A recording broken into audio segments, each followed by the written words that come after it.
if you have a breach, if there's data leaked or if data has been abused, well, the privacy of the individuals has been violated. You cannot undo it anymore.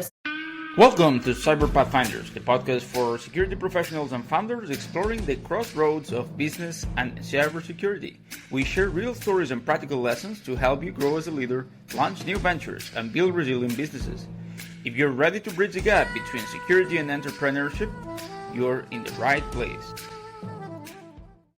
Welcome back to Cyber Pathfinders. Today on the podcast, we are joined by a true leader on the field of privacy and security with nearly 2 decades of experience. She brings a rare blend of deep academic expertise and practical industry and insight. Currently a manager in cybersecurity and privacy at PwC Belgium. She previously spent almost 17 years at KU Leuven, and correct me if I'm wrong. Yeah, perfect. Where she made significant contributions to privacy research, including the development of the LINDDUN framework. It's a widely adopted privacy threat modeling framework. So she's been a really passionate advocate for privacy by design, and her mission is to help organizations not only to understand privacy, but embed it in their systems from the ground up. So welcome, Kim Wuyts. Welcome to the podcast. Thank you. It's nice to be here. And yeah, as you say, I love to talk about privacy and about threat modeling and privacy threat modeling. So yeah. Yeah. So it's interesting because I always been a strong advocate for privacy, but I never came across to the LINDDUN framework. Can you give us like a little bit of an overview to the LINDDUN framework and Sure. So I don't know how familiar you are with threat modeling in general and the STRIDE threat modeling framework. So LINDDUN is very much alike, but for privacy, for those who are familiar with the STRIDE threat modeling framework for security. LINDDUN is a threat modeling, I call it framework. For privacy, basically it guides you, it gives you structure to reason about privacy problems in your system design.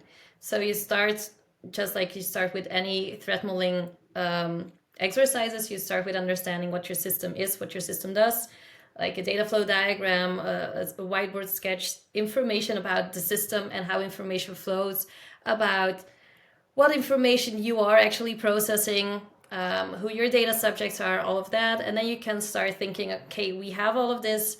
What can go wrong from a privacy perspective? And that is where LINDDUN comes in. LINDDUN is actually an acronym for the 7 main privacy threat categories, which are linking, identifying, non-repudiation, detecting, disclosure of information, unawareness, and non-compliance. And for each of those categories, LINDDUN provides additional guidelines, information on how to actually pinpoint those problems so that you can systematically analyze your system, find those specific problems, document them, and of course mitigate them. Nice. That seems like a pretty extensive framework.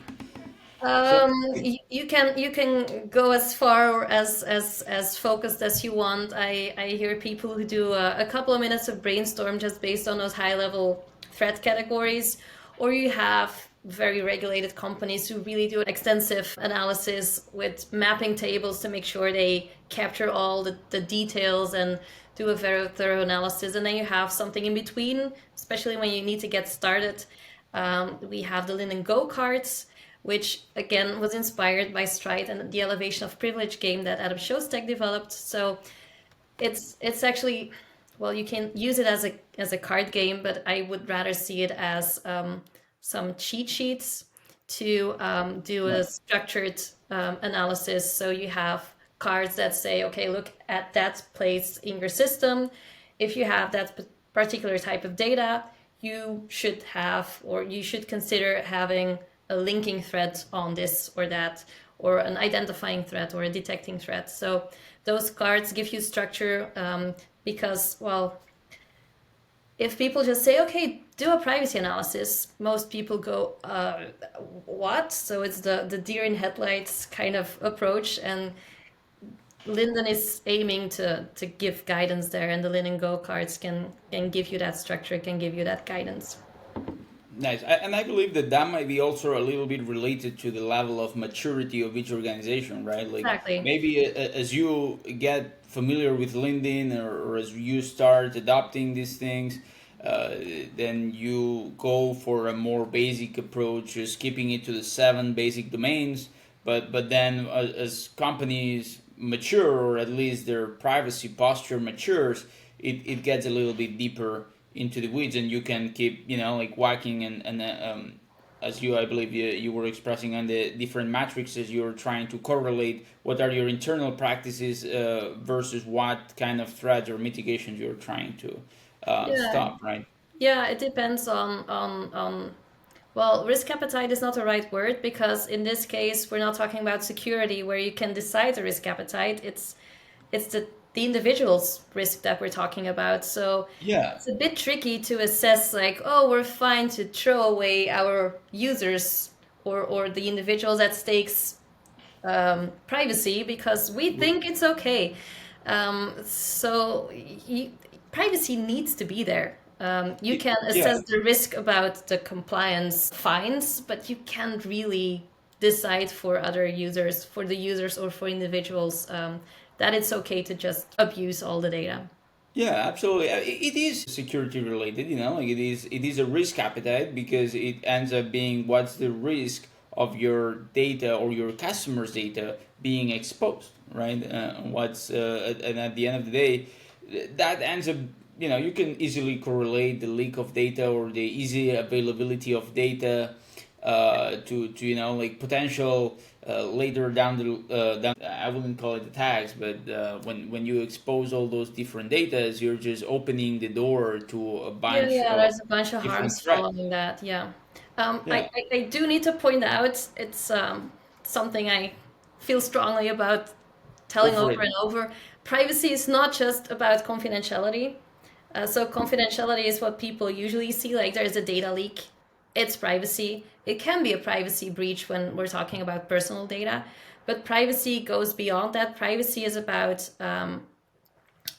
that as well, but it's about linking information together and learning more things, Right. building profiles, because the more information you have, the more you can tie it together, the more you learn about individuals, the more you deduce. And that also has an impact because if I learn, I don't know, all your eating habits, then I learn so much more about you. It's not just about you ate something at 12 and you ate something at 6. If you combine all of that, I know your Yeah. lifestyle, I know what you like to eat, I can make assumptions about your age and your age and your weight and all of that. Yeah. So that's one part of privacy. It's the profiling, basically, the learning more, the abusing data as well for other purposes. Um, because it's not because as a company you have collected data for a certain purpose that now you go like, huh, interesting, we have this information laying around. Let's just use it for, well, AI is the obvious example, but it can also be, I don't know, let's use it to spam our customers, or let's use it to make money and sell it to advertisers because they would be interested. You can't just use it. You collected it for a certain purpose. You kind of need to be, the good parent and handle it with care, because the users entrusted you with their data. So that's also part of the privacy story. And then there's awareness and intervenability or control towards the individuals, which means that, well, if you are using my data or collecting my data, I need to know. I should know that you're doing that. And potentially, I need to be able to intervene to ask for deletion if it's not relevant anymore, to ask what you're actually doing with it, who Right. accessed it, all of that. So there's a bunch of things that go far beyond the is it leaked. Privacy on its own has like its own, well, like the CIA triad for security, privacy engineering has also three goals, which are unlinkability, intervenability, and transparency. I'm just taking a lot of notes because Yeah, I, I'm. Once I get started, I dump a lot of information. Yeah. No, that's amazing. I love it, and I've always been a strong advocate for privacy. It's I've never been able to put it together as a framework, right? So it seems amazing to me that all these things exist. First, I didn't know anything about it, as as it usually happens. I don't know anything about many things, but it seems that like that's something really interesting. So you talk about a little bit about the unlinkability, the intervenability, and the transparency of the data. Can you help me understand a little bit what each of these three terms mean? Sure. So unlinkability, and to me, it's a broad term. So unlinkability, the obvious example is, okay, when you would introduce me not as Kim Wuyts, like my full name, but if you say, well, you are the lady that's always talking about LINDDUN, and if you add some of those additional properties without saying Right. my full name or without knowing my social security number or DNA sequence or whatever, if you put Right. bits and pieces together on its own, a lady from Belgium talking about privacy, those three things individually don't mean much. If you combine it and add LINDDUN to the picture, for instance, then, well, you are narrowing it down to me. So linking often quickly leads to identifying. And identifying means you have identifiable data. Identifiable data means Right. you need to apply to GDPR and to other data protection legislations. But also, well, it has an impact on those individuals, because if you can identify them, that has an impact on what happens to their information. And yeah, as an individual, you probably feel a bit uncomfortable in certain cases. Right. In addition to that, identifying, it's what I was saying before, it's the profiling in general, just learning more. Even if you are using a pseudonym or anonymously browsing a website of airlines, because you keep, well, because you're using the same IP address, but maybe even because for 5 weeks in a row, every Monday evening, you check the flight prices for a flight to Washington or whatever. That might be enough to link it together and to make that system go, oh, that's the same person. Let's bump up the prices because I have a feeling that they are going to buy. So just Right. profiling and knowing more about an individual that we don't know necessarily who it is can give more information and can have an impact on that person's lives. So that's unlinkability or linkability. Right. Transparency is and intervenability kind of falls under, from GDPR perspective, the data protection, data subject rights. So as an individual, when you are processing my data, I have the right to know. Even more so, I should be informed. So Right. I need to be informed what you're going to do with it, why you're going to do it. Potentially, you need my consent for it. That also applies when other people are inputting data. Maybe you want to nudge them and say, well, are you sure you want to share all this information? That is like privacy plus plus, right? It's not the basic privacy, but ideally Right. you're giving advice like, it sounds a bit, do you want to do that? Absolutely, and that's a big problem here in the U.S. Like when you go to any big bug store, like they always want you to open a credit card with them. In order to open a credit card with them, you need the phone number, social security, your address. You basically need all that information, and there's no reason why some of it should be disclosed to these stores, especially if you just want a rewards account. If you're opening a credit card and you are going to open, like something with the IRS, or like any tax company, like the government, yeah, you might need your social security because these things need to be related for fiscal purposes, right? But when it comes to, I just want a rewards card because I want the 5% back. Why do you need my social security for? No way. So in Europe, we have something similar. We have a bunch of stores that want to use our EID as a rewards card Right. system. Why do you need my social security number to give me a 5% discount? Yeah, I Yeah. feel an imbalance, but yeah. They're just trying to bait you, you know. They're trying to fish and see if you get it, because once they have the information, then But that's the thing. They often don't do anything with it. There's no point of collecting it if they would have actual use from it. My right. local where you buy sodas and all of that, they Oh, want grocery to store. know all that information, and they are not a tech savvy company. They're not going to do anything with it. They Right. just want to collect some information, but the problem is Why? that the society is so much on let's collect everything and maybe eventually we find some Yes. reason to use it, but then Yeah. the risk of breach becomes bigger because the more you collect, the more likely it's gonna leak, and then yeah. Yeah. I actually have a lot of interesting places where we can go from here. But Okay. before I lose it, what was the third basic pattern of the Oh yeah, triad? You know, of the privacy triad. That's the inter. Uh, intervenability. Yeah, yes. that's the European word, so to say. A bunch of scholars, Marit Hanse, Meiko Jense, and I keep forgetting the last one, something Roth, came up with this triad. NIST came up with the same triad but with different terminologies. So instead of intervenability, they use a word that sounds less weird.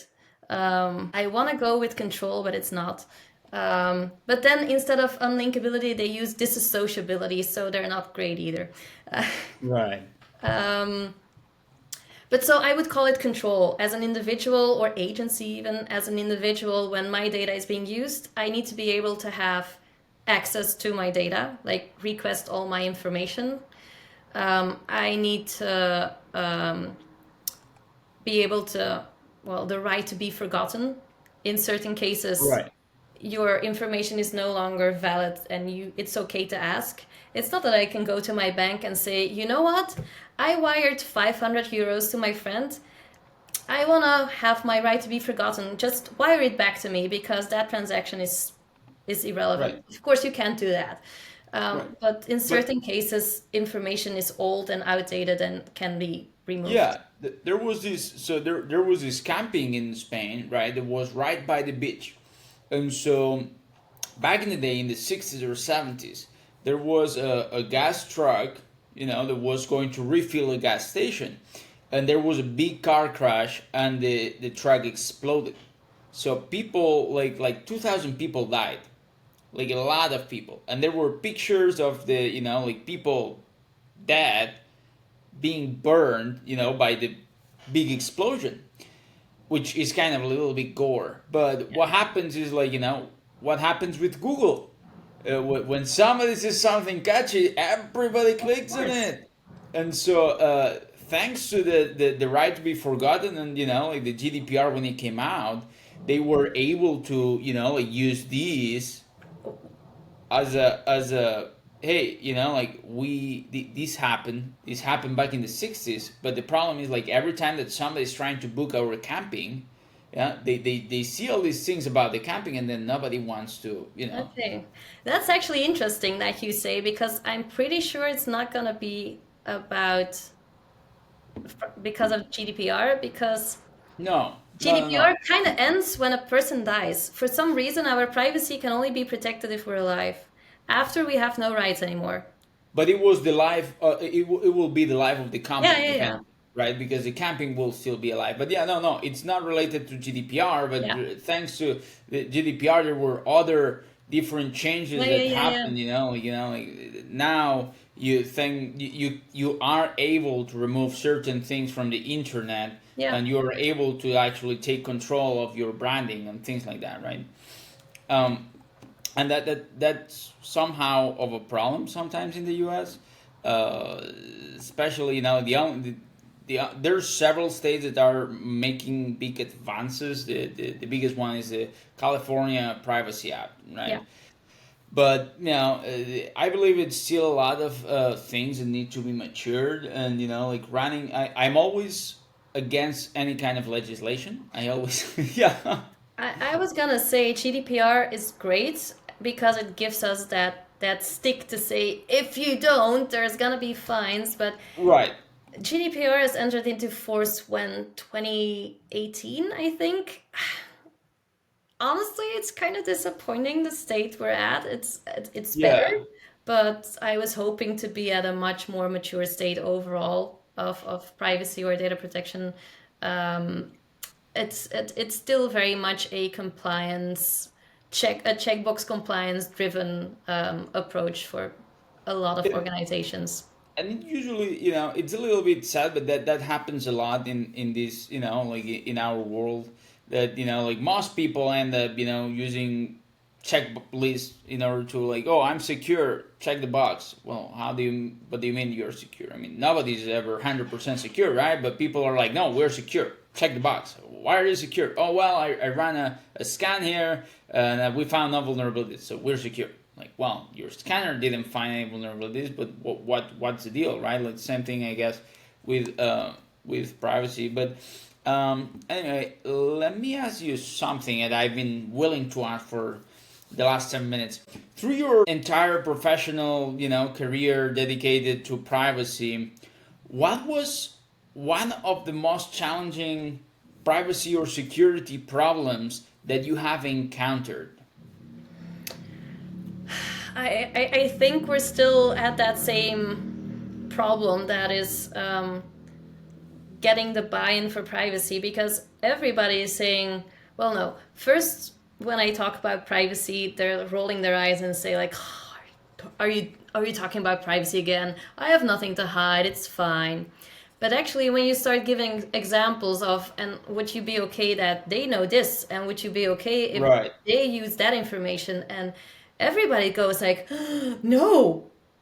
But right. then when it comes to getting budget for that, it's more tricky because companies consider it as, not all companies, fortunately, but a lot of companies consider it as yet another overhead Yeah. instead of seeing it as investing in a trust relationship with their users. Ooh, that's powerful.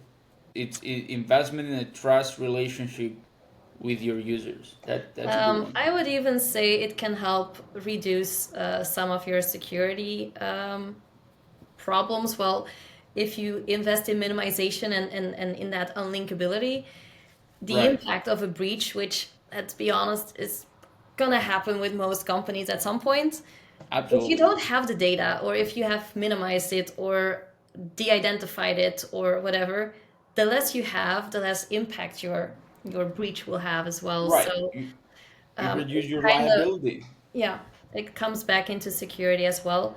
But still having that buy-in, and then also convincing the technical people. I also have developer friends who are like, "Oh, you privacy and security people, you do so much overhead, and privacy especially, we don't do it." And then he gave an example of, I'm working on this internal HR system, and this has nothing to do with privacy, but I just decided that because it's my information that I'm not going to keep it for too long, and then I'm going to put it in a separate database because I don't want anybody to access it. It's like, Right. dude, this is completely what privacy is about. Yes, Focusing that's on the individual and on minimization and on all of that. um, Yeah. sometimes it seems something silly, but you touched on data retention policies, right? Like, having a data retention policy is extremely important. And some people think, it's just email, or it's just files that I downloaded in the computer, or like it's just something that somebody gave me. It doesn't matter what it is. The truth is that if you have a piece of information, you are now liable and responsible for protecting it. So that's simple. Just don't give me the information. Yeah. Yeah. Yeah. Or well, yeah. What a good solution would be is, instead of what we normally see nowadays, is let's collect everything and maybe eventually we'll use it. Let's just collect Yes. just the stuff we need, and once we're done with it, let's get rid of it. Yes. That would Yes. solve so many problems. And then Um, you could use other techniques, like like you can have aggregation of data, and like you can still retain data, and we have been doing this forever, right? Like I used to work in a big telecommunication company that we kept the availability of each of the radios, radio signals, and all that stuff. Everything was being monitored to the hour and to the minute level. What happens is like you see minute per minute everything that happens today. When it comes to tomorrow, you see it hour per hour. When it comes to like last week, like you can see change of 4 hours. And then when it comes to last month, you see a daily availability. So if you had the dip between 3 and 5, yes, you have the information today that will help you point to exactly what time was the change.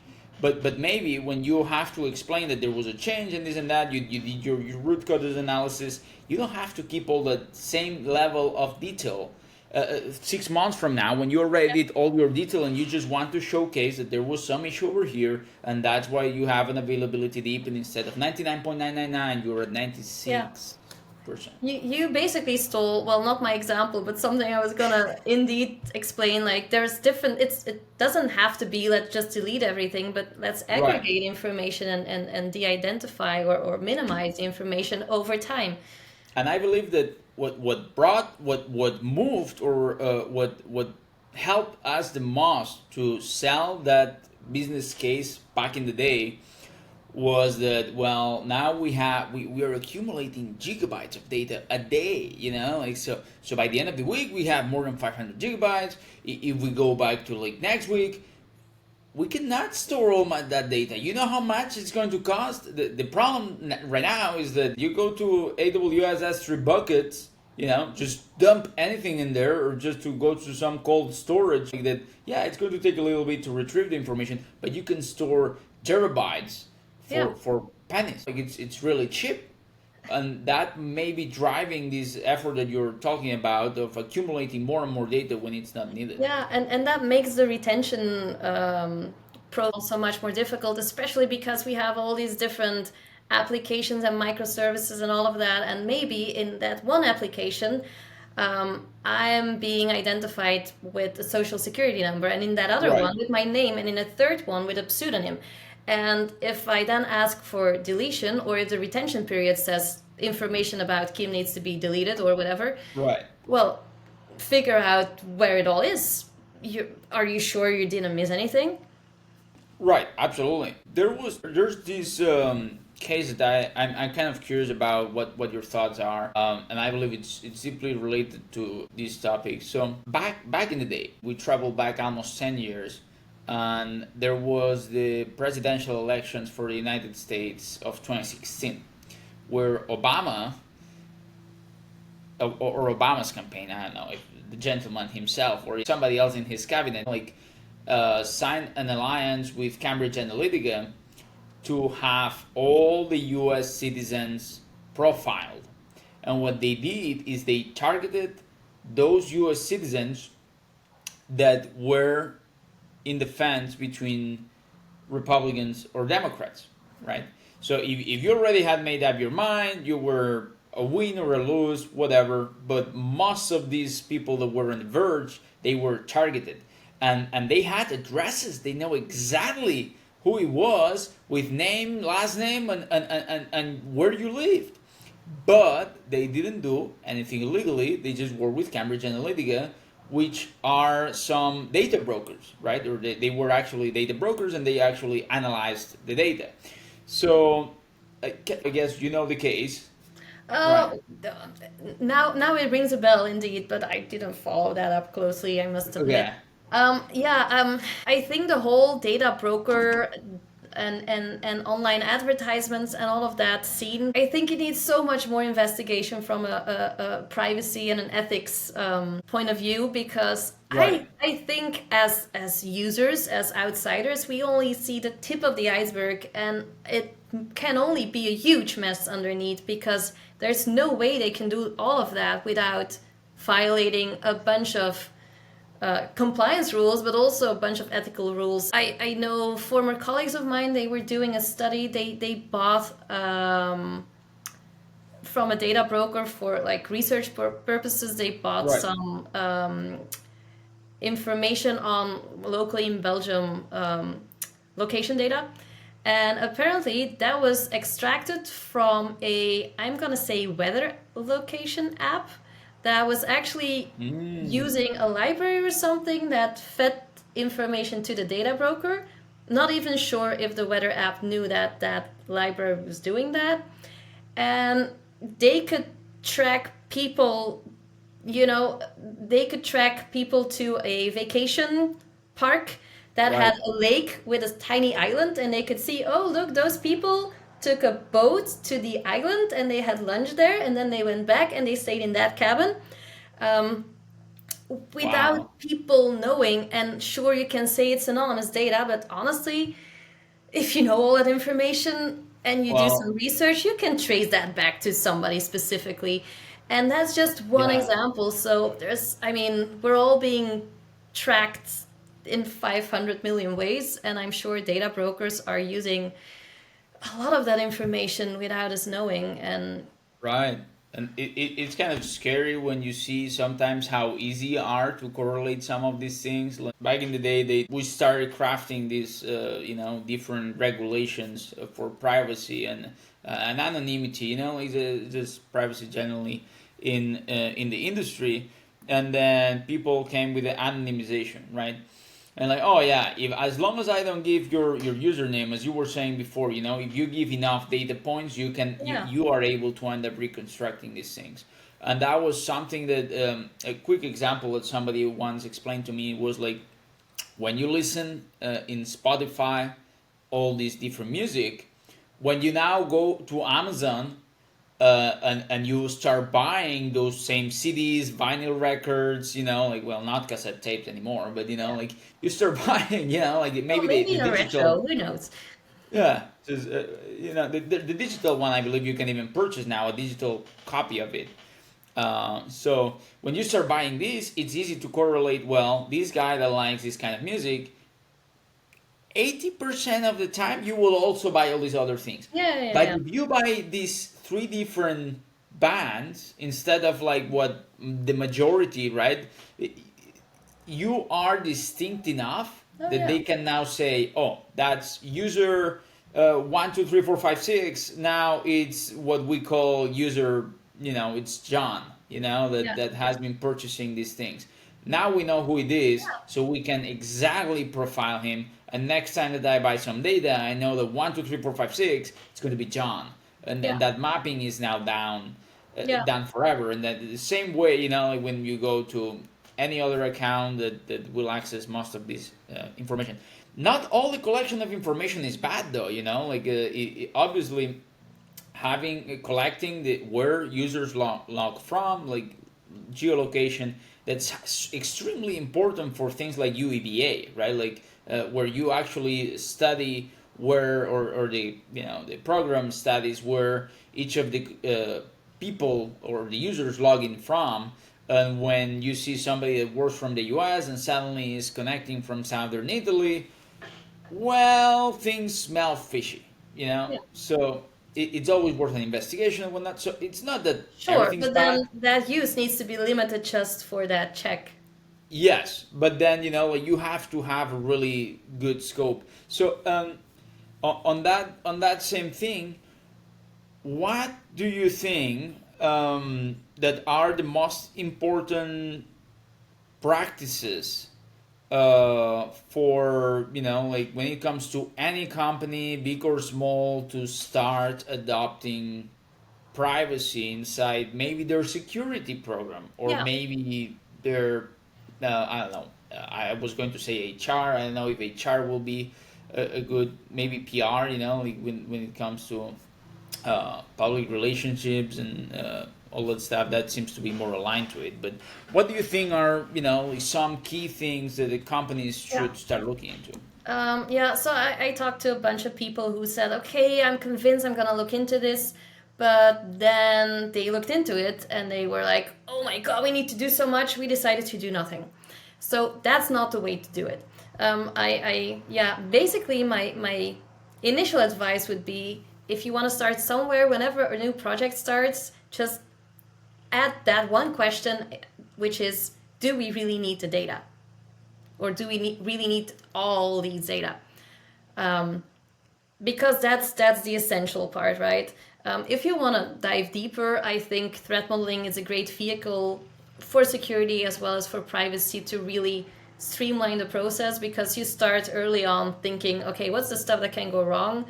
You analyze it, you identify, document it, and that kind of becomes what guides you through the development life cycle, because that helps you get your requirements right, that helps you update your design, your architecture, that gives you, Right. the pen testers, for instance, also information on, okay, these are the key aspects we're concerned about, so make sure you also test all of that. So that kind of guides you through. Since threat modeling is ideally also performed by the security teams, and the Right. approach very much aligns. I mean, it's the same approach. You just need to have a different mindset Absolutely. and talk about linking and identifying and all of that instead of spoofing and tampering. You start with more or less the same inputs. Like, you need to understand the system, so that system documentation is there. You can even do it as a combined workshop exercise where you do security and privacy together.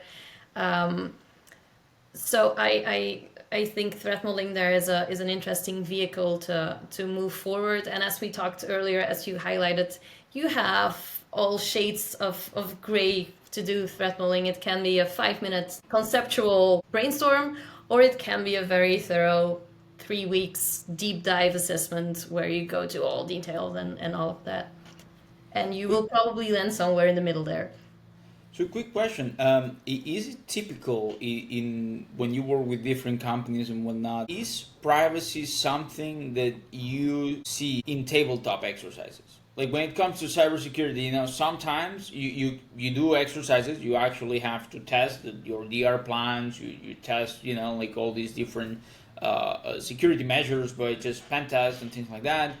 But sometimes it's like, okay, let's extract it to 20,000 foot, view. Let's take a look from here and see. It's like, okay, are we in the right direction?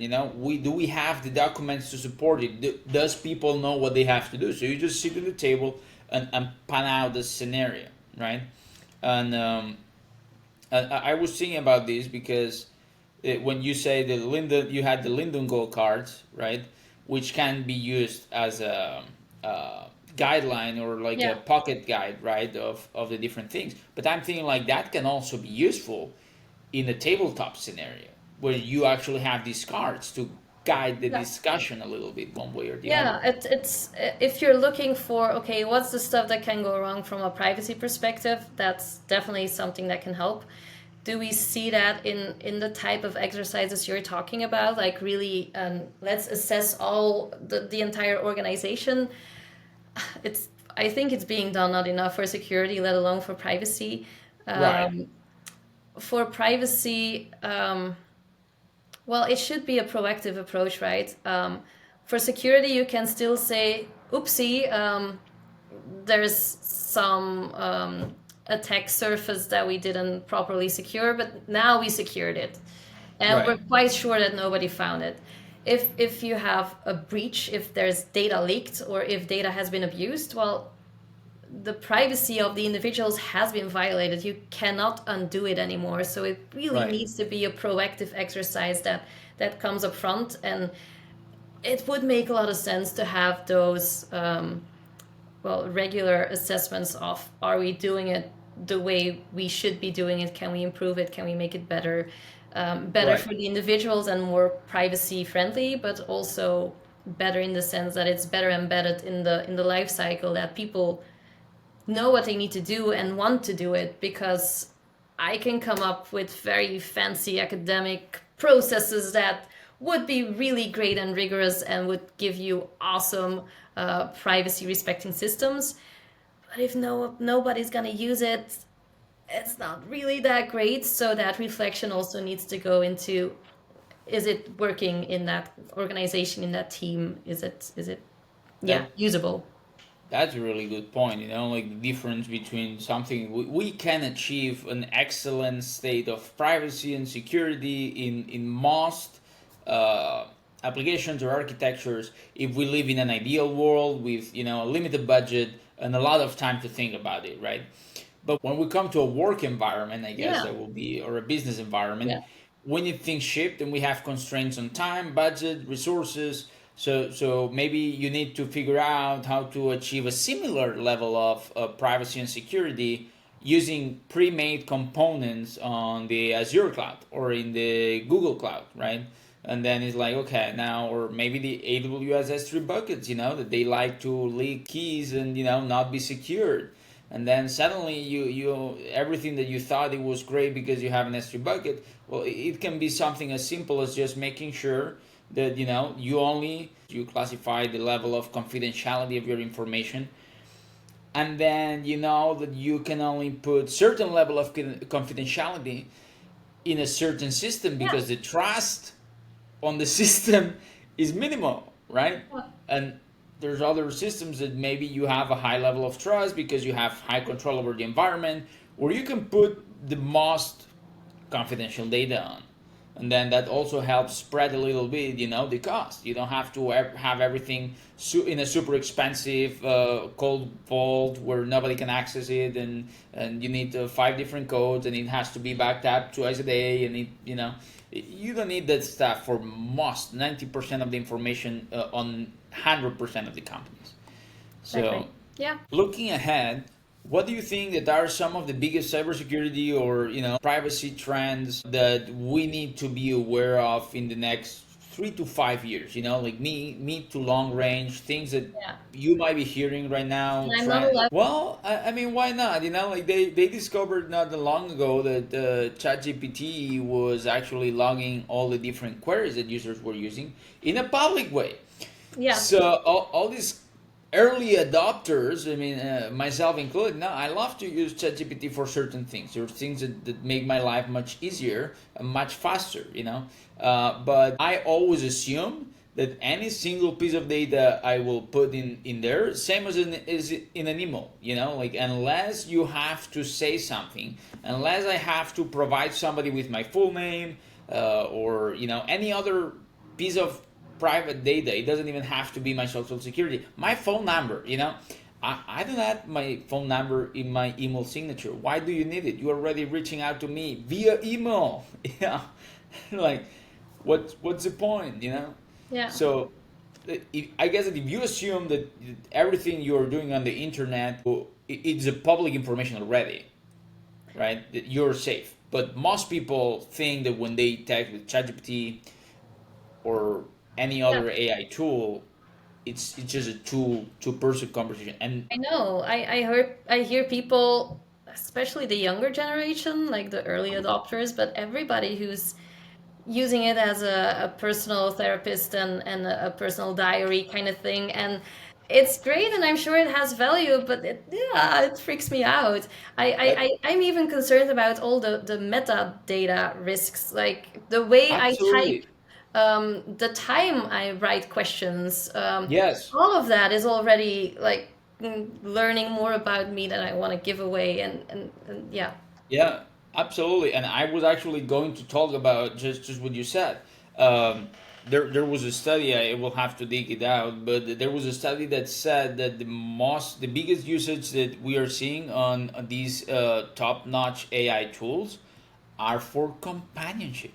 Yeah. They are not they are not used to make super complicated code to fix environmental But problems. that's okay if it would be like something that is hosted locally on my phone and keeps all the information there and doesn't leak anything. Sure, Absolutely. why not? But it's probably not going to be like that. Yeah. And that's the problem. That we when we explain to ChatGPT all these problems that we are having, um, then everybody knows. Basically, you have to assume that everybody knows, and unless you took some effort to anonymize things, then it's going to be complicated. Yeah. And there was not that long ago, I was trying to figure out what it was. I could not remember. There was this one online mental health company that whose data got breached. I don't remember where it was. It was close to you, somewhere in Europe, Okay. and the whole country's mental health data got exposed, and Yeah. that means that politicians and like maybe the chief of police The had yeah. some problems, and now everybody is going to look at you in a different way because but all that stuff was supposed to be secure and private. Yeah, Now of imagine course. something Of that course. doesn't have this security and privacy from the beginning, right? Yeah. Um, Genetic information, similar. There was I forgot the name, the very known thing to look for ancestors.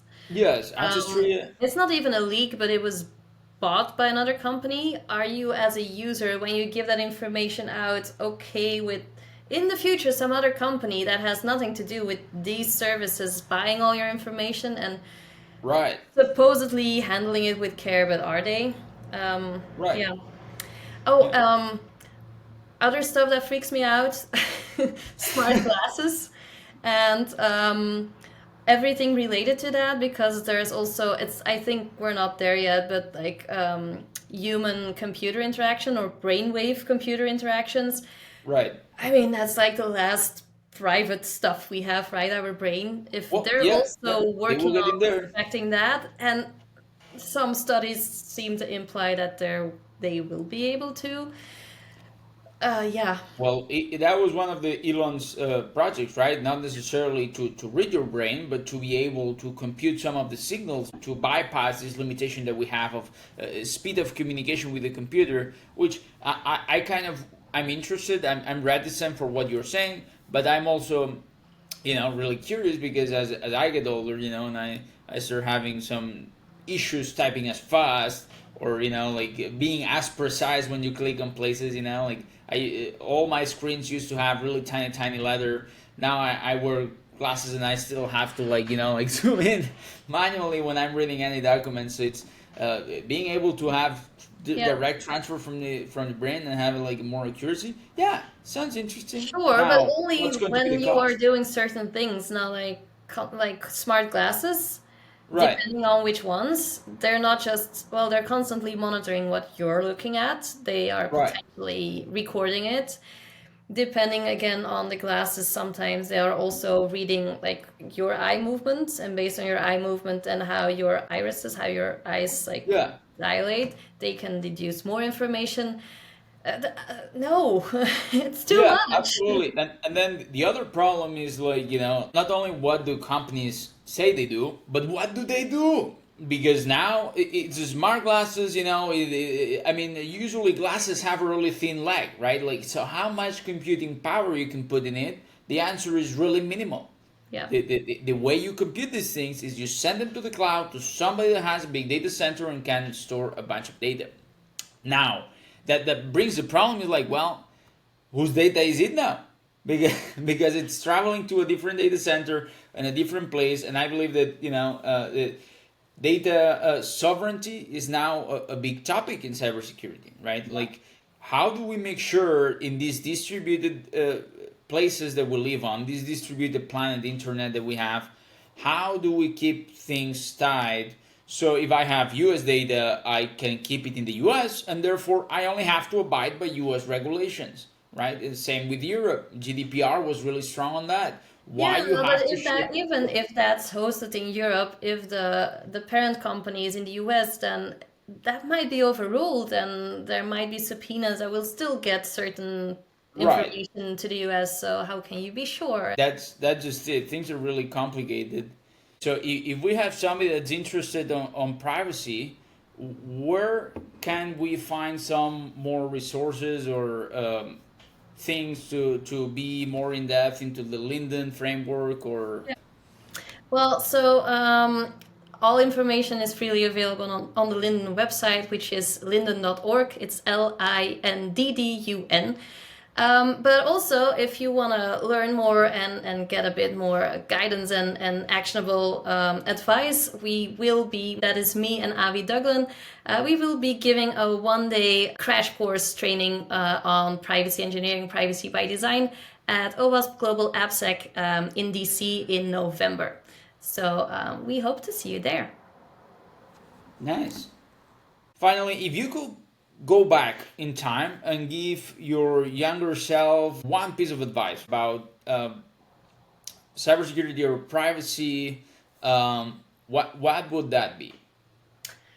I think it took me too long to realize that it's not about the technology or the strong research. A lot of it comes down to the people and